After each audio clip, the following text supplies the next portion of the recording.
Kali ini kita akan bahas mengenai konsepsi kurikulum. Kurikulum diartikan berbeda oleh pendidik dan berbagai ahli. Sehingga untuk menemukan definisi kurikulum yang tepat dan satu persepsi untuk seluruh ahli itu sangat sukar. Kurikulum ini pada umumnya merupakan sebuah rancangan yang membuat seperangkat pembelajaran atau kumpulan materi yang akan dipelajari atau yang akan diajarkan oleh pendidik kepada peserta didik. Dengan kata lain, kurikulum mengacu kepada blueprint dari sebuah rancangan untuk mencapai hasil yang dirumuskan. Tetapi kebanyakan peserta didik menganggap kurikulum ini identik dengan tugas, latihan, ataupun isi buku pelajaran. Sedangkan orang tua cenderung memaknai kurikulum itu sebagai latihan atau pekerjaan rumah dari anaknya. Dan bagi guru, kurikulum seringkali dianggap sebagai petunjuk atau pedoman tentang konten-konten kurikulum. Konten apa yang akan dipelajari oleh si peserta didik. Di samping strategi, metode, dan teknik mengajar, serta buku sumber yang digunakan. Hal itu menunjukkan bahwa kurikulum diartikan berbeda. Perbedaan tersebut sangat wajar karena konsepsi mengenai kurikulum ini berubah dan berkembang mengikuti perubahan zaman dan tuntutan kemajuan, serta perbedaan persepsi atau pandangan filosofis dari beberapa ahli ataupun stakeholder dari kurikulum. Berikut beberapa variasi definisi kurikulum. Yang pertama, definisi kurikulum tradisional. Secara tradisional, kurikulum ini dimaknai sebagai susunan berbagai mata pelajaran. Dengan konsepsi seperti ini, sekolah bertugas mentransfer materi pelajaran itu kepada peserta didik. Definisi ini berkembang dari rencana untuk mengajarkan mata pelajaran dan materi-materi menjadi pengalaman belajar terencana kepada peserta didik.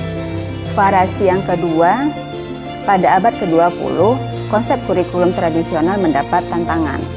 Khasanah ilmu pengetahuan berkembang pesat yang memunculkan ledakan pengetahuan. Sehingga tidak mungkin semua pengetahuan bisa diajarkan guru kepada peserta didiknya. Ledakan pengetahuan juga mengakibatkan tidak semua pengetahuan dapat ditulis dalam buku teks.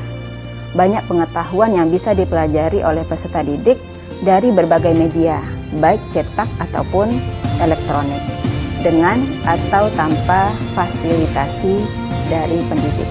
Akibatnya, sangat sukar menyeleksi pengetahuan esensial untuk masuk kepada buku teks atau buku paket.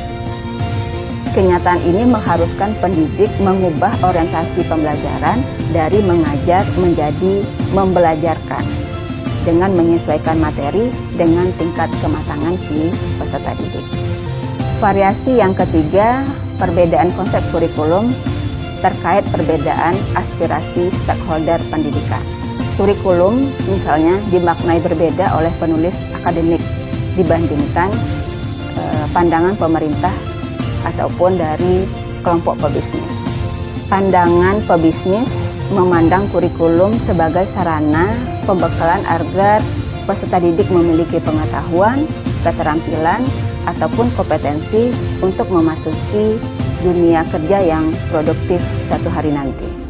Dan yang keempat, variasi definisi kurikulum bisa bersumber dari perbedaan aliran filsafat pendidikan yang dianut oleh pendidik dan stakeholder tertentu. Dengan kata lain, perbedaan timbul disebabkan variasi pendekatan kurikulum yang dianut oleh pendidik, pengembang, ataupun pemangku kebijakan dalam pendidikan. Misalnya pendekatan behavioral lebih menginginkan kurikulum fokus kepada perubahan tingkah laku. Kurikulum harus logis dan perspektif, yaitu kurikulum yang bertumpu kepada prinsip teknis dan saintifik. Karena itu, kurikulum perlu diformulasikan berdasarkan paradigma, model, dan strategi. Karena itu, kurikulum perlu diformulasikan berdasarkan paradigma, model, dan strategi, serta langkah-langkah untuk si peserta didik bisa mendapatkan perubahan tingkah laku. Pandangan yang berbeda akan muncul dari sisi humanisme. Sisi humanisme ini lebih mementingkan belajar kooperatif, belajar mandiri, dan belajar dalam kelompok kecil. Bahkan tujuan kurikulum bisa ditetapkan bersama orang tua ataupun masyarakat. Bahkan bisa bersama-sama peserta didik itu sendiri. Walaupun demikian, yang penting bagi pendidikan humanistik ialah kurikulum harus dapat memberdayakan semua potensi peserta didik agar ia bisa merealisasikan dirinya menjadi seseorang yang mandiri dan mampu bertahan di masa mendatang. Jadi itulah variasi perbedaan konsepsi kurikulum. Video ini tidak menyajikan berbagai pengertian atau definisi kurikulum, tapi dari perspektif kenapa kurikulum diartikan secara berbeda. Mudah-mudahan bisa dipahami. Terima kasih.